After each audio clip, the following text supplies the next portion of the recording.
Welcome to Sib Spot. Today's Reddit stories are from PettyRevenge. Story 1 is by Mistake Glittering. Manager was forced to apologize by corporate. There are no local pizza places by me, and I'm forced to use a big corporate franchise pizza place. My house is in on the borderline for deliveries, but it's not that far away. I have been ordering pizza from this store for years, and there was never an issue. Well, they had an online special, and I could not get it to work since the online site said my house was out of the zone. I called up the manager to see if they can give me the special since they do deliver to my address. If he said no, I would have taken it as he can't because the computer system and accepted it. Instead of giving me a reason, he just hangs up on me. I think it's just a disconnected call and call back. I mentioned that we got disconnected and he keeps me on the line only to hang up again. I called back, and just as I said we got disconnected, he hung up on me once more. So I called corporate and complained. I then emailed corporate and complained. I left a nasty Google review as well. A week later, corporate apologized to me, and then my manager tries to call me twice. I don't pick up, and I never used the place again. The best revenge was my school did all their fundraising through that store. Hundreds of pies per month were bought for fundraising. That stopped and we used another national chain. Last time I checked, the store was sold to another person. You can't really be sure that the manager was calling to apologize to you. You never picked up the phone. Maybe he was calling to tell you off. That would have been epic. I can only imagine how that conversation would go. It's crazy to me that he didn't just say, "Oh yeah, sorry, we accidentally got disconnected." Instead, he just hangs up on you 3 times. 3 times. Not just 2, not just 1, 3 times. Our next story is by Putrid Chipmunk 870. Jerk in a BMW thinks he can park in front of the handicap ramp at our church. I had just arrived at church. A good friend, Kyle, was in the custom electronic wheelchair, and he was furious. You see, someone had parked a new BMW right in front of the ramp that Kyle uses to get in. Well, I went inside and got a wheelchair. I went down the steps and picked him up and carried him to the church's wheelchair. Then, with 3 other guys, we picked up and carried Kyle's chair to the top of the stairs. After I put Kyle in his chair and went to my car, I pulled up so close that they could not move their car. I then went into the church and joined the service. About 45 minutes later, a man enters and looks around, so I got up and asked him if I could help him. He said someone blocked him in. We went outside and I said, "How inconvenient." I then proceeded to tear this guy a new a-hole. After me chewing him out for 15 minutes, I said they would have to wait. They were furious and threatening to call 911, claiming they were being held against their will. Well, I had already called the police on the non-emergency line. When the police finally showed up, I backed up. They were spinning a story when the cop asked why they were parked in front of the ramp. As he chewed them out, I just walked away, smiling. They got multiple tickets.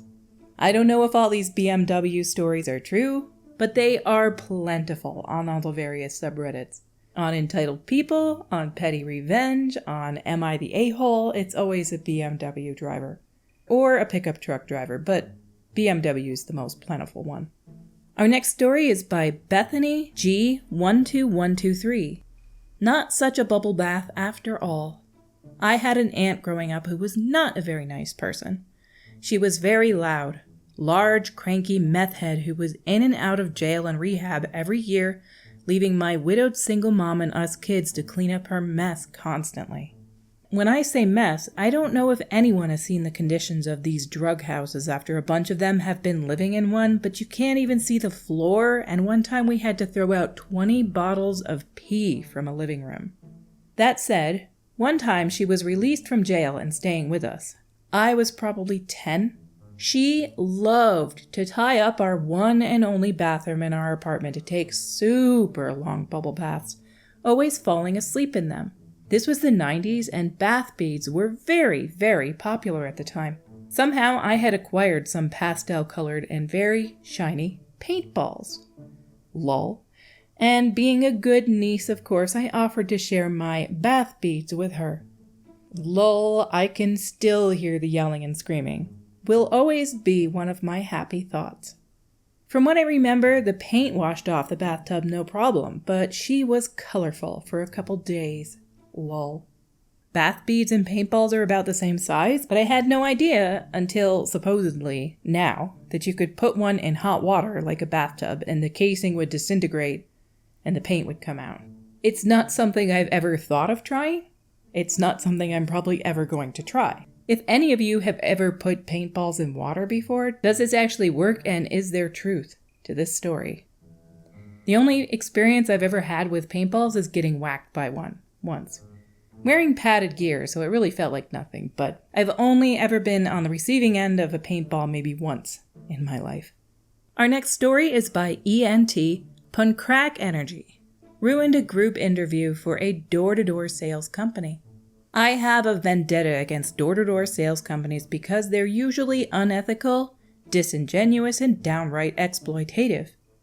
For those of you who don't know, a lot of these companies don't pay their workers standard pay, only commission. They have these poor souls selling door-to-door fundraising or energy exchange, and the most sales one can expect on a good day is usually around 3, with a commission of maybe £10 each. If they're lucky, 8-hour shift and £30 a day on a good day. Transport.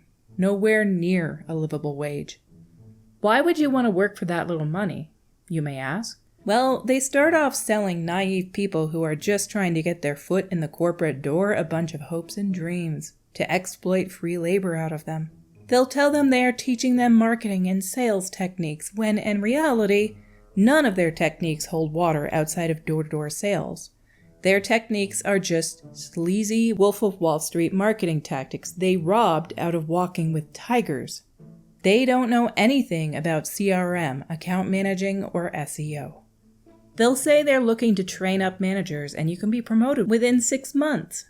And by manager, they mean you can recruit other suckers to work for no standard pay and make commission off their sales, like a pyramid scheme.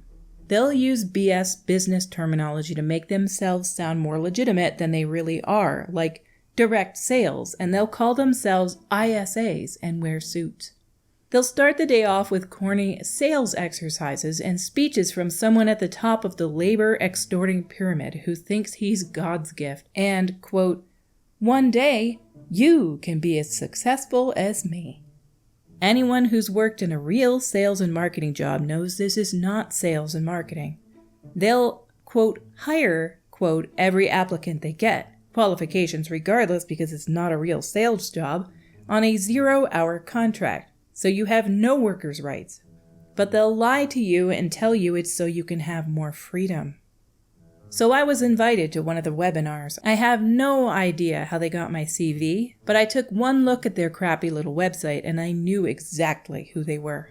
They were promoting their career opportunities more than their actual product. Again, like a pyramid scheme. So I decided to go with this online webinar, and as expected, there were around 10 hopeful young professionals suited up, excited for this, quote, opportunity, quote, until I started asking questions. What's the standard pay? It's competitive. Your pay will reflect how hard you work. So it's commission only. There's no standard pay. How much can you expect to earn off commission then? Depends how hard you work. Okay. Your current product, how much does it cost and how much commission do you get for selling it? And how many sales can you get in a day? We'll get that info later. We're looking more for people who are focused on developing skills over money. And you could see the applicants drop like flies, logging off as soon as they realized it was all BS and you can't actually earn a real living off. Good for you, OP. Pyramid schemes and things like it, like this, they deserve to be toppled. How strange. I always thought pyramids were a lot more structurally sound than that.